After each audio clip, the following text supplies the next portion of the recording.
Form హౌస్కి వచ్చి farm house కొంచెం దూరంలో ముందు ఉండదు, దానికి ముందు ఇంకా వేరే మా ఫామ్ హౌస్కి ఒక హాఫ్ అన్ అవర్కి ముందుగానే దిగి అలా వాకింగ్ ట్రెక్కింగ్ లాగా చేస్తున్నాం.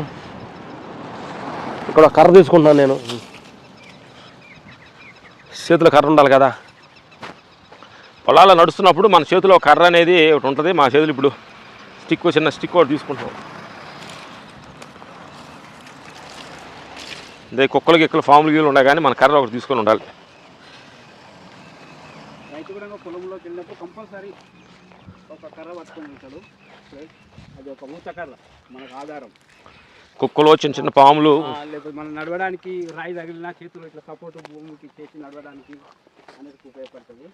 ఇప్పుడు టైం ఎంత అయింది? టైం ఇప్పుడు హ్యాపీగా నడుస్తూ మా చిలుకూరు బాలాజీ ఫామ్లోకి వెళ్తున్నాము. వెళ్ళేటప్పుడు ఒక పెద్ద వెంచర్ ఇది, దానిలో నడుస్తూ వెళ్తున్నాం అనమాట. మైనా వెంకటేష్, నీ క్వశ్చన్లు ఏమన్నా అడుక్కో మైనా వెంకటేష్ గారు. ఇది ప్రకృతి చూపించమ్మా, ఎడారి ఫీలు, ఎడారిలో నడుస్తాం అనమాట. మేము ఎప్పుడు ఇలాంటి అద్భుతమైన ఎడారిలో నడుస్తూ ఉంటాము. ఈరోజు వీడియో ఉంది కాబట్టి మేము కాపాడుతుంది, ఎక్కువ నడిచేది ఇట్లాంటి ప్లేస్లు. వీడియో కొన్ని చూడు నడుస్తుంది, అట్లాంటి మైదానం చూడు, పక్షులు అరుస్తూ.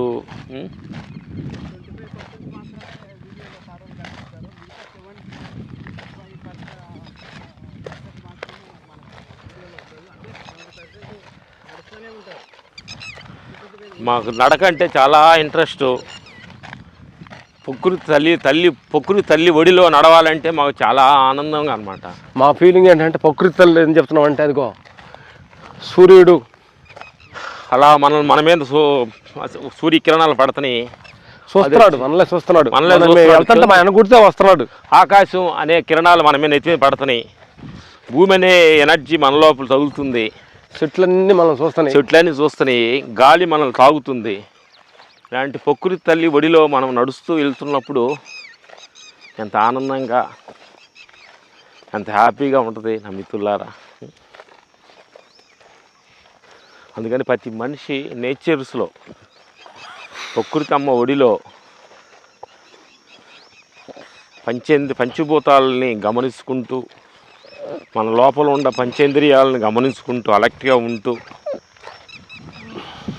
పంచభూతాల్లో ఉన్న ఎనర్జీని చూసుకుంటూ విశ్వమనే అమ్మలో మనం కలవాలి. తితో పిల్లటం ఈ పక్షి సౌండ్ గురించి మనం వినాలి. ఉత్తిత్తి పెట్ట అంటారు, ఉత్తిత్తి పెట్ట అంటారు. అది మా ఊర్లో ఉండగా అనిపిస్తుంది అనమాట. దాని ఉత్తిత్తి అంటే అదిగో పెట్టు, సౌండ్ పెట్టు. అదిగో దాని పేరు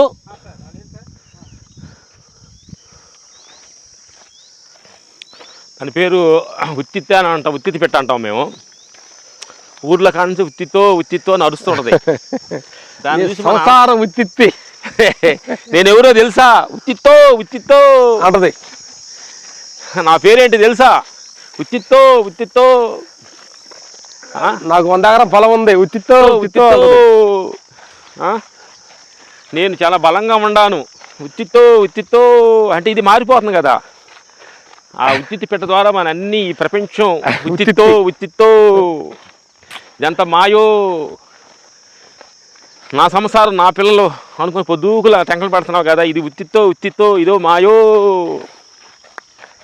నా పదవి, నేను ఫైట్ మాస్టర్ని, నేను తురువును తోపును అంటున్నావు కదా, ఉత్తిత్తో ఇదో మాయో.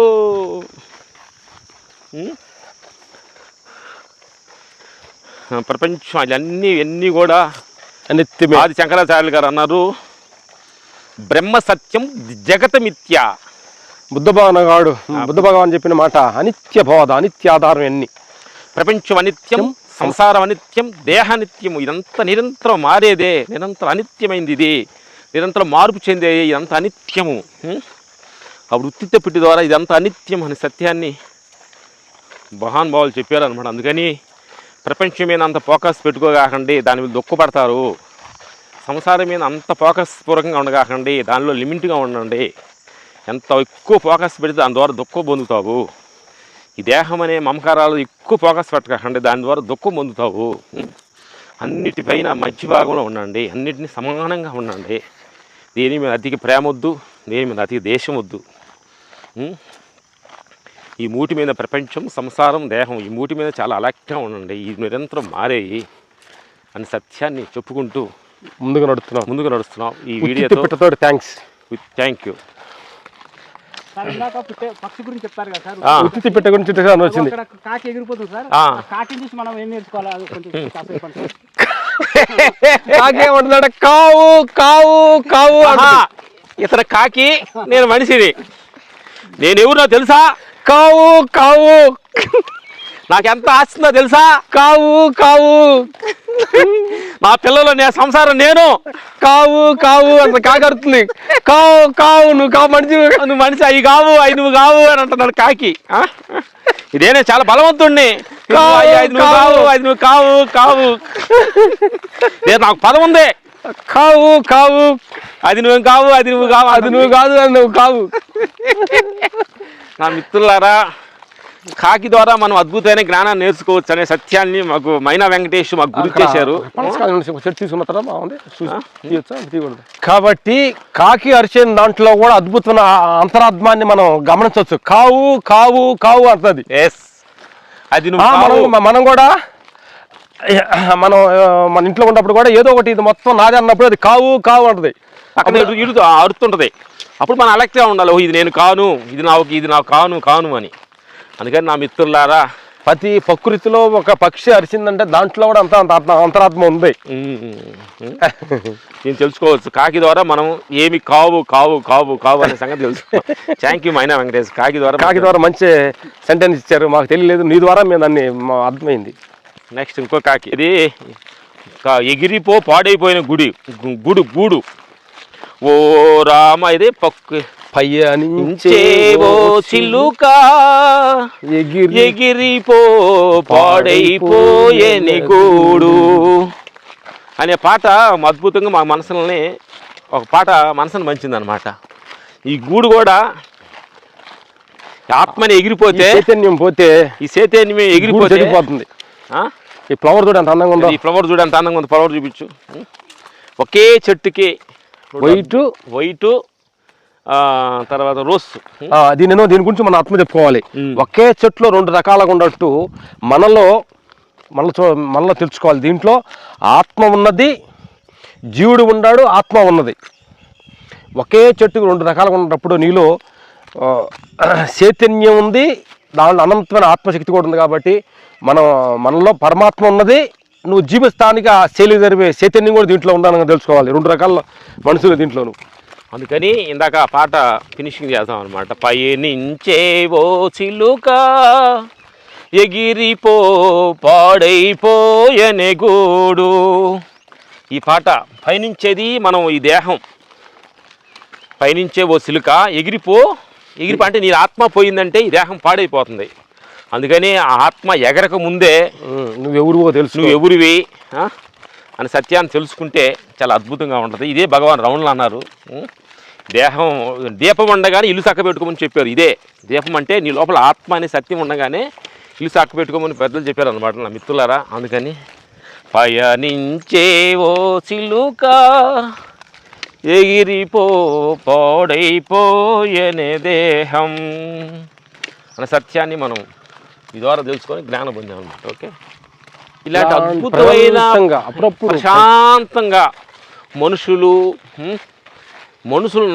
నరమానవుడు నడవని ఇలాంటి అద్భుతమైన ప్లేస్లో అక్కడ అడవి పందులు, కొన్ని ఫారెస్ట్లో నెముళ్ళు, గెద్దలు, చిలకలు, కొన్ని ఫారెస్ట్లో తిక్కుగా ఉన్న దానిలో జింకలు కూడా ఉంటాయి అన్నమాట. ఇక్కడ జింకలు ఉండవు, అడవి పందులు అవి ఉంటాయి అన్నమాట. అందుకని నా మిత్రులారా, ఇలాంటి అద్భుతమైన ప్లేస్లో నడుస్తున్నప్పుడు పాము పుట్ట, ఇదిగో పాములు, ఎలుకలు, అడవి పిల్లులు, ఈ చెట్లు కూడా అన్ని రకాల ఒకే రకం చెట్టు కాకుండా వేరే చెట్లు అన్నీ కలిసికట్టుగా అలా పెరుగుతూ ఫారెస్ట్ లాగా తయారవుతుంది నా మిత్రులారా. అందుకని ఇప్పుడైతే మనం ఇలాంటి ప్రకృతిలో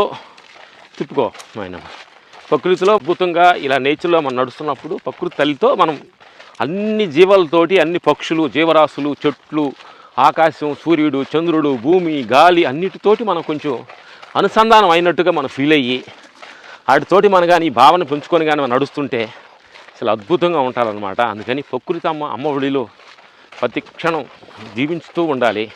పని పరిగాట్లతో మాకు సమయం దొరికితే ప్రకృతి అమ్మ ఒడిలో హ్యాపీగా జీవిస్తూ నడుస్తూ ఉంటాం అన్నమాట. ఇది మాకు ఇచ్చిన నా తల్లి గురువులు ఇచ్చిన మాకు సంతోషం అన్నమాట. ఇటు ప్రకృతిలో నడిస్తేనే మాకు తృప్తి. ఇంట్లో ఉంటే మమ్మల్ని ఏదో జైల్లో పెట్టేసినట్టుగా, ఇంట్లో రూమ్లో ఉంటే ఏదో జైల్లో ఉన్నట్టుగా, ఏదో ఖైదీగా మేము ఉన్నట్టుగా ఫీల్ అవుతాం అన్నమాట. బయటకు వస్తే మేము స్వేచ్ఛగా ఉన్నట్టు ఫీల్ అవుతాం అన్నమాట. అందుకని నా మిత్రులారా, పొదుగులు ఏసీ రూములను కూర్చోవద్దు.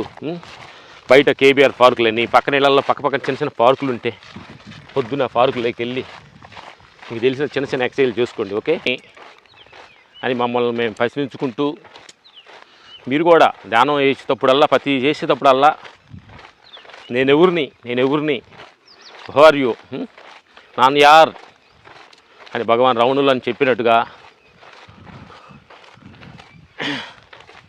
ఈ కోపం వస్తుంది, నేను ఎవరిని, నాకు ఎందుకు కోపం వస్తుంది, కోపం ఎవరికి వస్తుంది, నాకు బాధ వస్తుంది, నేను ఎవరిని, ఇలా ప్రతి విషయాల్లో నేను ఎవరు అనే భావాన్ని ప్రతి క్షణాలు మీరు అనుకుంటూ ఉంటే అదే అద్భుతమైన ధ్యానం అన్నమాట. ప్రతి క్షణం నేను ఎవరిని. దేహం 4 రోజులు ఉండే నాటకం ఆడే ఈ నాటకం దేహం ఇది. ఈ దేహం నేను కాదు. ఈ ఆస్తులు పాస్తులు 4 రోజులు నేను ఉండటానికి ఉపయోగపడేది. ఈ దేహం పోయిందనుకోండి, నీ ఎంత ఆస్తులు, నీ ఎంత పదవులు ఎన్ని ఉండా అవి నీకు ఏం లేవు కదా. అందుకని నేను ఉన్నాను చెప్పే ఎన్ని కనిపిస్తూ ఉండేవి. కానీ ఆ నేను ఈ తాత్కాలికమైన నేను కాదు. నేను అంతటా అందరిలో ఉండే నేనుని, అందరిలో ఉండే నేనుని. ఎందుకంటే విశ్వమంతా ఒకటే నేను కదా, అందరు సమానంగా ఉండేది ఆ నేను, అందరిలో ఉండే నేను. ప్రపంచపూర్వకంగా నువ్వు పెద్దవాడివి, చిన్నవాడివి, నీది ఆ దేశం ఈ దేశం అని పేర్లు పెట్టుకోవచ్చు. కానీ ఆత్మ ప్రకారంగానే వెళ్తే అంతా ఒకే నేను. అమెరికాలో మనుషులు ఉండ నేను, పాకిస్తాన్ మనుషులు ఉండ నేను, ఇండియా మనుషులు ఉండ నేను, అన్ని దేశాల్లో ఉండ మనుషుల లోపల ఉండ ఆ నేను అన్నదంతా ఒకే నేను. అందుకని ఉన్నదంతా ఒకటే, 2 లేవు, 2 లేదు. ప్రపంచానికి అన్నిటికీ ఒకే సూర్యుడు, అన్ని దేశాలకు ఒకే సూర్యుడు. కానీ ఒకసాట ఇప్పుడు పొద్దున్న కొంచెం లేటుగా పొడుస్తాడు, కొన్ని లేటుగా తెల్లారుతుంది, అక్కడ తెల్లారుతుంది. కానీ ప్రపంచం అన్నీ ఎందుకంటే మేము వేరే షూటింగ్కి జార్జి వెళ్ళి మిద్ది మీదకి వెళ్ళినప్పుడు చంద్రుడిని చూస్తే మా కళ్ళ ముందు కనిపిస్తూ ఉన్నాడు. ఓహో, మన ఊరిలో చంద్రుడు, ఇక్కడ చంద్రుడు ఒకటే కదా, ఒకే చంద్రుడు కదా, ఇన్ని చంద్రుడు లేరు కదా, ఇన్ని సూర్యుడు లేరు కదా, ఒకే సూర్యుడు కదా. అంటే ఒకే చంద్రుడు, ఒకే సూర్యుడు, ఒకటే భూమి, ఒకటే ఆకాశం, ఒకటే గాలి, ఒకటే నీరు అయినప్పుడు ఒకే దేవుడే కదా మనందరికీ. సూర్యుడు ఒక రకంగా ఉంటాడు, చంద్రుడు ఒక రకంగా ఉంటాడు, భూమి ఒక రకంగా ఉంటుంది, నీరు ఒక రకంగా ఉంటుంది. అన్ని రూపాలు మారుతున్నాయి కానీ వాటిలో ఉన్న శక్తి అంతా ఒకటే కదా. అట్లే దేవుళ్ళు అందరూ కూడా రూపాలు వేరే కానీ దేవుడు లోపల ఉన్న శక్తి ఒకటే. రాములు గారని మా చెరు పక్కనే రైతు ఆయన. ఆ రైతుకి రాములు గారు మాకు చాలా మంచి మనిషి. మేము ఇక్కడ స్టార్టింగ్లో ఇల్లు కట్టినప్పుడు ఆడ కూడా ఆయన కొంచెం మాకు చాలా హెల్ప్ చేసిన మనిషి. ఆయనకి ఎన్ని ఉన్నాయి గేదెలు చూడు, 3, 4, 5, 6, 7, 8 దూడతోటి 8 ఆవులు. ఇంతకుముందు మేకలు కూడా ఉండేవి గురుగారికి. వచ్చిన కొత్తలో మేకలు మొత్తం అమ్మేసుకొని ఓన్లీ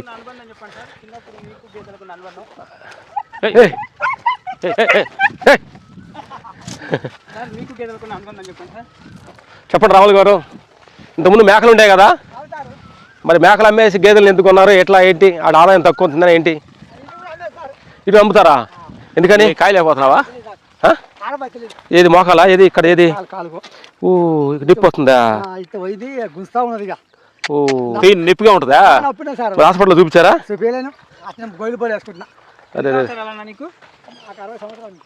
60 సంవత్సరాల వయసులో కూడా ఇంత చూడండి గేదెలను, మా ప్రకృతి ఒడిలో గేదెలను మేపుతూ దాని పాలను తాగుతూ కొన్ని కేంద్రాలకు పోసుకుంటూ జీవనోపాధం సాగిస్తున్నారు. మా సేవలో ఎంటర్ అవుతున్నాము. ఎక్కడయ్యా? బంగారాలు అందరూ వచ్చారు. మా అమ్మ బంగారం ఫ్రెండ్స్ వాళ్ళు. కమన్ రా దగ్గర. నమస్తే. ఇంకో జకరయ్య కొడుకు, ఎవరు? సాఫ్ట్వేర్ జాబ్ మేను. అమ్మాయి తెలుసు. నువ్వెవరమ్మా? ఎవరు బంగారు తల్లు? మేనగోళ్ళ ఈ చిన్న బంగారం? ఎవరు బంగారు తల్లు? అందరూ సమ్మర్ లీవ్లోకి వచ్చారు. ఓకే నమస్తే. జకరయ్య రెడీ చేసి ఏం చేశారు? ఇప్పుడు మీ కూతురు వచ్చిందా? ఇది బంగారం. అల్లుడేరు? బంగారం లోపల ఉంది. కొడుకు కదా, నీ కొడుకు కదా? అల్లుడు రాలేదా? అందరు చక్కగా ఎంజాయ్ చేస్తున్నా. నమస్తే తల్లి. తీసుకోండి ఇదిగో తయారు చేసి చూసి. ఇదిగో వాళ్ళు చూడు ఓన్ తయారు చేశారు. ఆనియన్, టమాటా, మరమురాలు, స్కూల్ సాల్ట్ సార్ తీసుకోండి సార్. టేస్ట్ చేశారు. స్కూల్ తీసుకుంటా. అది ఇదిగో పూలు కోసుకున్నారు, కట్టుకుంటున్నారు. స్కూల్ ఒకటి తీసుకురమ్మా. ఇదిగో స్కూల్ ఒకటి సరిపోతుంది. మీ జీవితం ఎంజాయ్మెంట్ అంటే ఇదే. అందరు సమ్మర్ లో అందరూ ఫ్యామిలీ కలిసి, రిలేషన్ కలిసి, అందరు కలిసి ఇట్లాంటి ఏం దీని పేరు ఏంటామా? మరమరాలు మిక్చర్ చేసింది బంగారు తల్లి. తింటున్నారు. కూర్చోండి, అందరూ ఎంజాయ్. కూర్చోండి. స్కూల్ లీవ్ అమ్మా. ఎన్నాళ్ళు లీవేగా? సమ్మర్ లీవ్గా. ఓకే ఎంజాయ్ చేయండి. చాలు. అమ్మ ఈ కారం తిన్నాం తల్లి మేము. ఇగో మా తోటలోకి ఎంటర్ అవుతున్నాము. ఎండాకాలంలో కూడా చూపించిన పది షూట్ చేసిన వాళ్ళు చూపించిన సరదాగా. గోస్ట్ జకరయ్య గారేను. మామిడికాయలు చూసి చాలా కింద పడుతున్నాయి. జకరయ్య అరుస్తుంది. ఓ